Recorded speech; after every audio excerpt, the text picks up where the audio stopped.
Today, as technology is moving quickly and news are rapidly spreading by the second, anxiety is essentially being served to us on a silver platter. You literally open up your social media app and what do you see?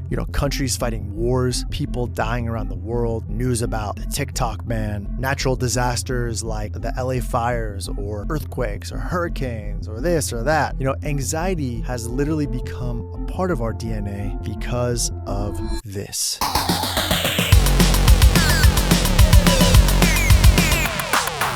Hello, and thank you for tuning in.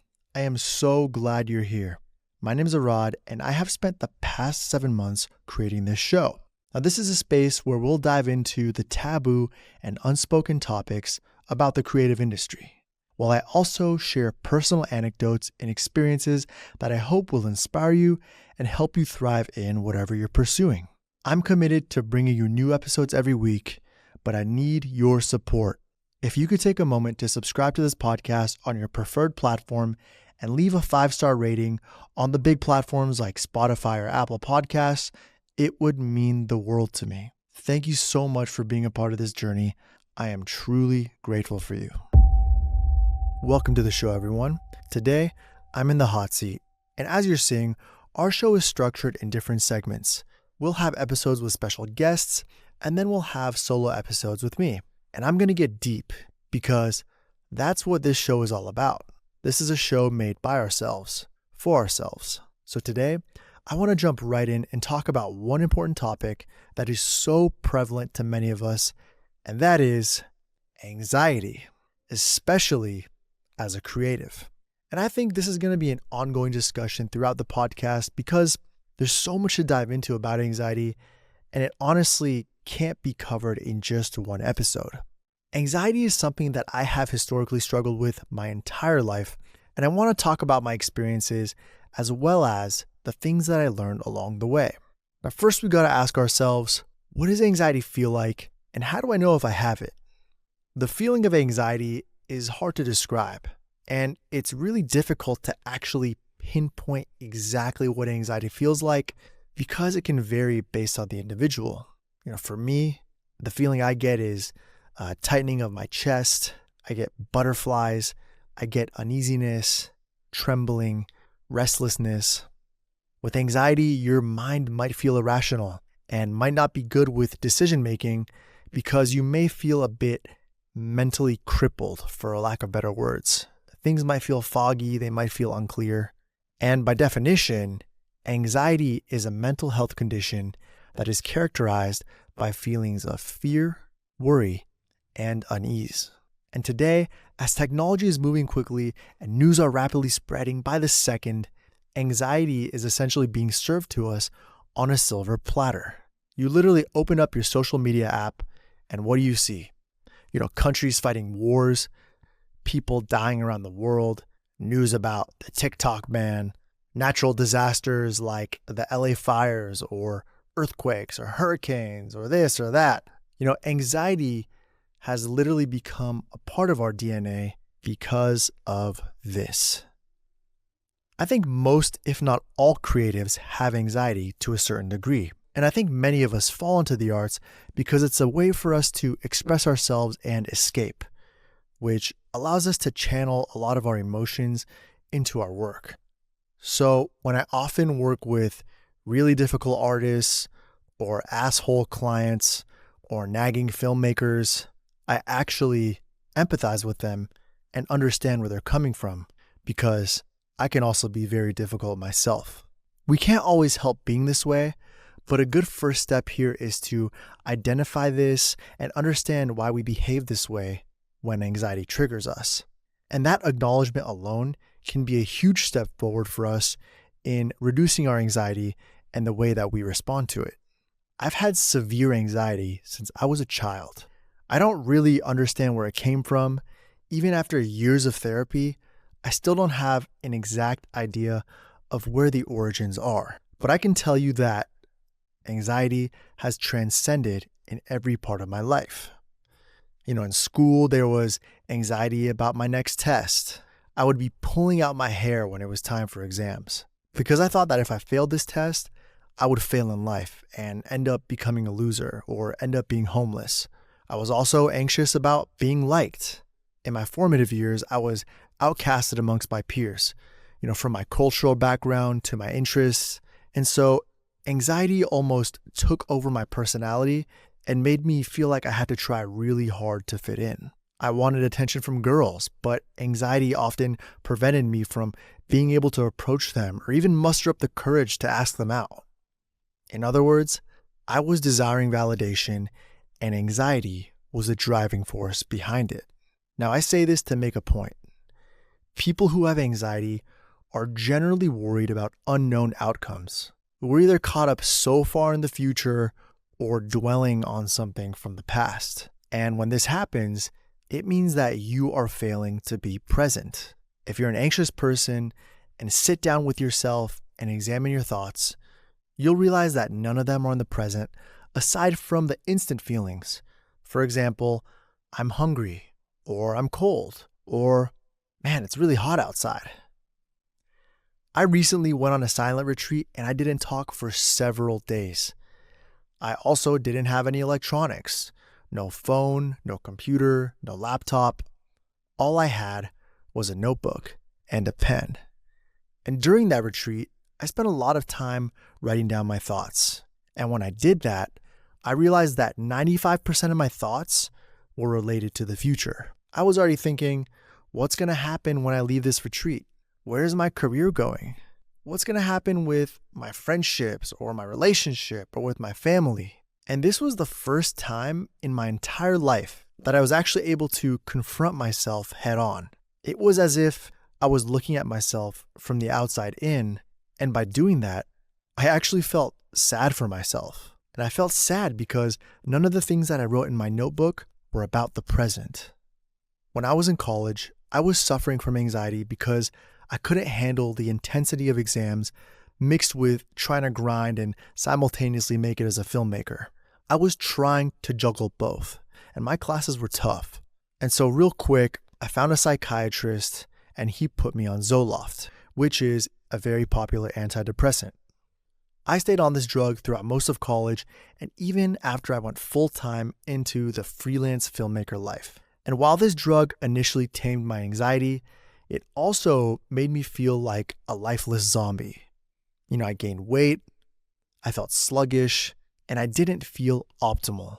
It was around the time of weaning off this medication when I began with full force pursuing my professional career directing music videos, and I no longer could rely on this drug to help prevent my anxiety. So as a result, I was hit with reality quick because now, as an aspiring director, I started to realize the landscape and competition around me. It's an extremely competitive field, and with filmmaking, there's no direct path in how you can find success as a filmmaker. And so I really started thinking, the creative industry doesn't really care about me. They don't need me. And it's a brutal industry. The creative world isn't like the medical field where there's always a need for more doctors. It's a more cutthroat field, and I always felt like I was easily replaceable. And maybe it's because people told me that. I would have people tell me straight up, if you don't want to do this, I can easily find 100 other people who would kill for the opportunity and crush it. And so being told this created a scarcity mindset for me. I got this perception that there weren't enough opportunities or room for everyone to succeed. And so it created this fear and insecurity about losing what I've achieved or that I wasn't good enough. And it was this thinking that always had me on my toes.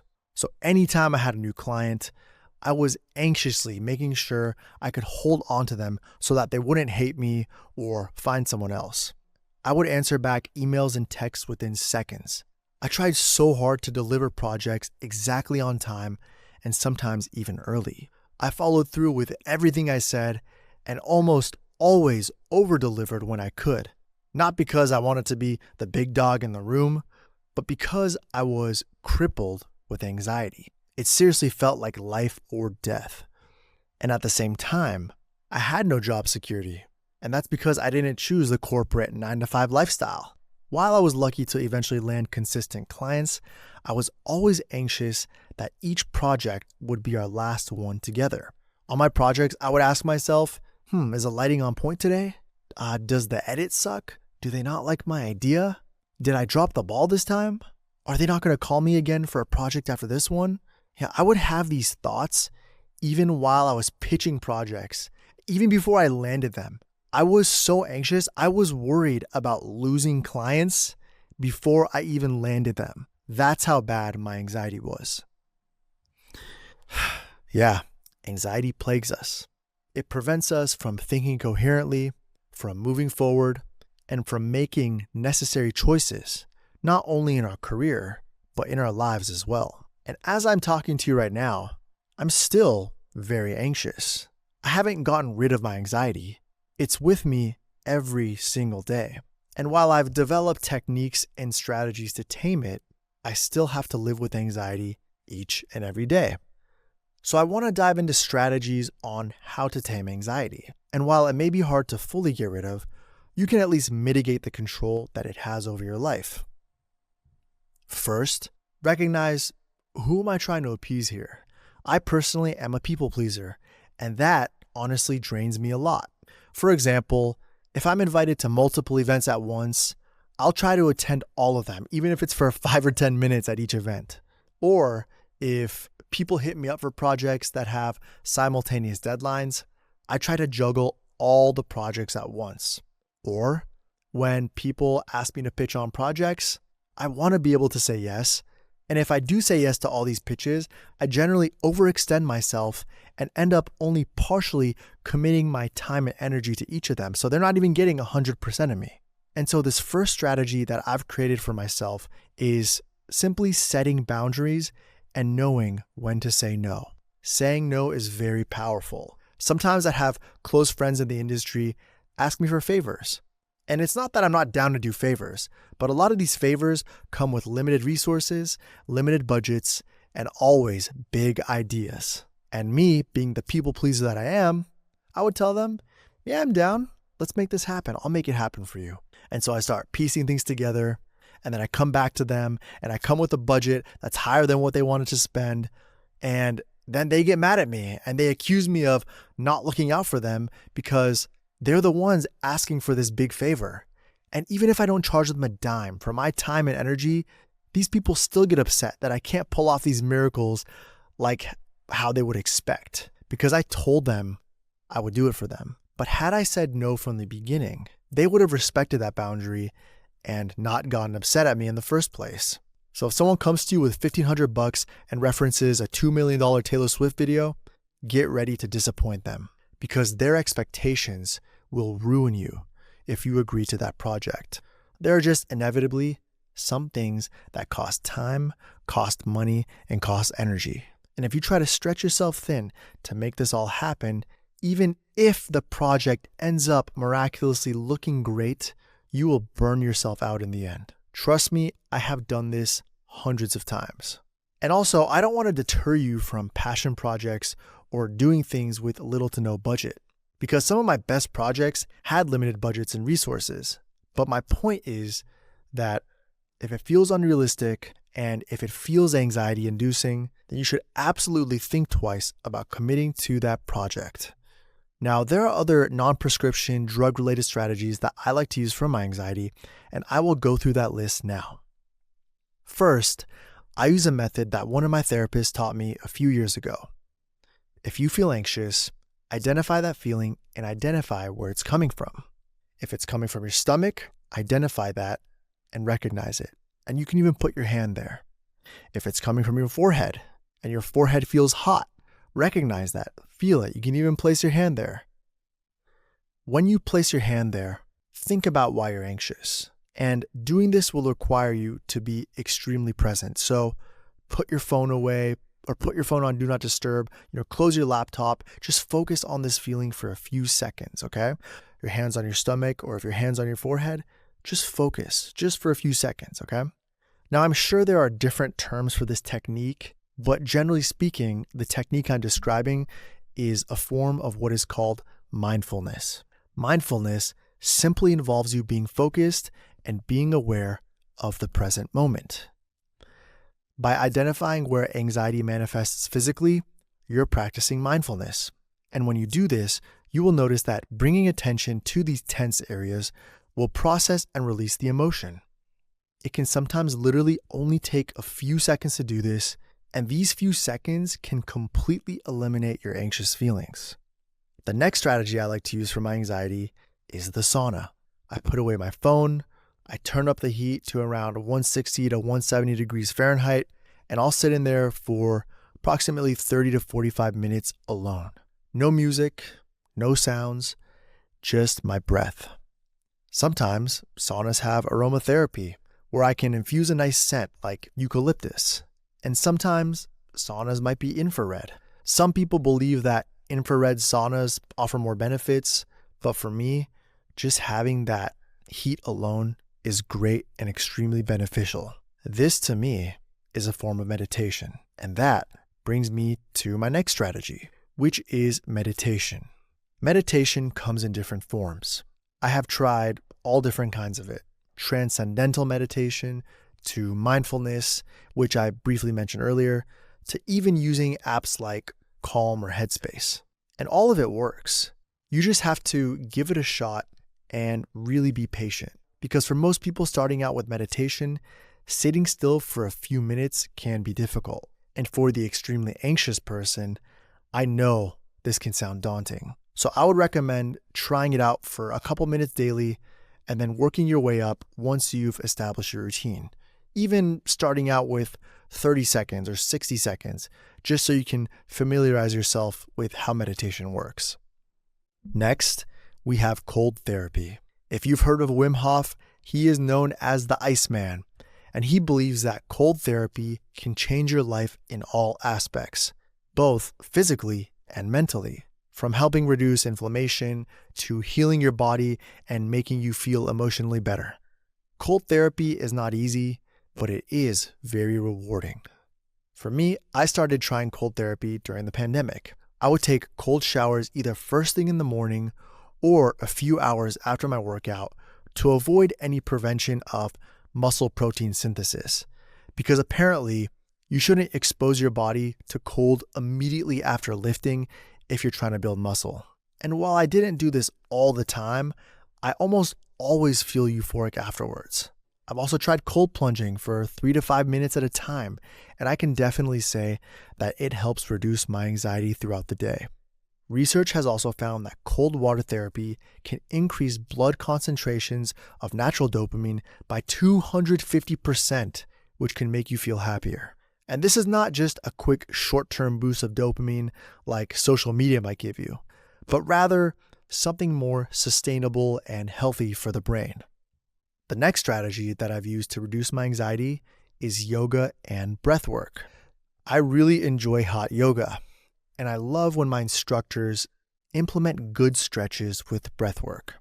Most of us anxiety-ridden people don't breathe properly. We may have these short breaths that get easily interrupted. It might sound like something like this. And as a result, these short breaths interfere with the flow of oxygen to our brains. Simple breathing techniques can really improve our anxiety, focus, and allow us to relax, even when things in life get kind of crazy. I'll eventually film a dedicated episode on breathing, and maybe even with an expert to help dive deeper into this topic. But for now, just learning to control my breath has been a game changer, especially when anxiety can cause us to sometimes hyperventilate and breathe fast. The final strategy I've implemented for my anxiety is supplementation. I have tried hundreds of supplements for anxiety, and while some of them helped, a good majority of them were not effective in the long term, or they would give me unfavorable side effects. And this can obviously vary based on the person. But with that said, here's what I currently like to take. First, I take around 400 milligrams of magnesium glycinate daily. This helps me a lot with my anxiety and keeping me calm. Alongside this, some other supplements that have helped me are ashwagandha, mushroom blends that include lion's mane, cordyceps, and reishi, and full-spectrum hemp and CBD products. One note about ashwagandha is that from my experience taking in the past, I have experienced anhedonia, which is a reduced ability to experience pleasure in activities that you once liked. In other words, you could become very chill and relaxed, but almost too chill. And it gets to the point where you become emotionally numb. And so while I enjoyed ashwagandha for calming me down, I didn't like how numb it made me feel to my emotions. And so that's why I wouldn't recommend it as your first choice if you want to go down the supplementation route. Also, regarding lion's mane, while many people like myself report positive effects, there is a group of people on Reddit who are talking about side effects that resemble PFS or post-finasteride syndrome like symptoms. And this includes things like hormonal imbalances or changes in libido. But the thing you got to know is that these cases are anecdotal and they're not really widely studied. For me, lion's mane often works great, and so I will leave it at that. And you should definitely consider consulting a doctor if you want to learn more about it. And while I don't think medication should be your initial choice to combat anxiety, I do think that some people can benefit from it, especially if they're at a point in their lives where they may feel stuck and helpless. Medication often carries a negative stigma, yet it's important to recognize that it has been life-saving for a lot of people. People I know, people in my family. So if you really are in a tough place, don't fully rule out prescription drugs or pharmacology, but maybe consider not making it your first option if you're open to exploring the other methods that I mentioned earlier. And as I said, taking medication in college did give me some bad side effects. So as a creative, anxiety has crippled me from taking the next step in my career and trying new ventures. I've had this podcast idea for over a year now, and I had to constantly battle my own mind into making it happen. As a filmmaker, I've also been sitting on so many amazing scripts and stories, and I've halted them simply because my anxiety makes me worried about failure. But sometimes you have to say, fuck it. Think about failure. What does that really look like? Will I go broke if I turn down jobs and focus on these passion projects? Will I ruin my reputation if these projects fail? Will people look at me differently after I try all these new ventures? I mean, just think about the absolute worst outcomes from taking these risks. Is it really that bad? Even if I was down bad and broke tomorrow, could I bounce back? Of course I could. Will it be a pain in the ass? Yeah, probably. Will I die? Will the people around me die? Probably not. Now, obviously, this perspective could change once I have children and a family to feed, but you get the point. The point is that failure isn't as bad as it sounds in our head. We just blow it up to be much bigger than it is, and that's what triggers our anxiety. So that's all I got for today's episode. I know it was deep and lots of info, but to me, it's important, especially for creatives in all fields like film, music, acting, and so forth. And I really hope this helps. Please make sure to subscribe to this podcast on all platforms so you don't miss a thing. We've got plenty more to dive into, and the conversation is just getting started. If you're on a major platform like Spotify or Apple, I would appreciate you rating this show 5 stars so we can climb up the ranks and make this show bigger. Your support will help take this podcast to the next level. I want to thank you for being here. Thank you for watching. Thank you for listening. And most importantly, I want to give a big round of applause to ourselves. Love you all. Peace.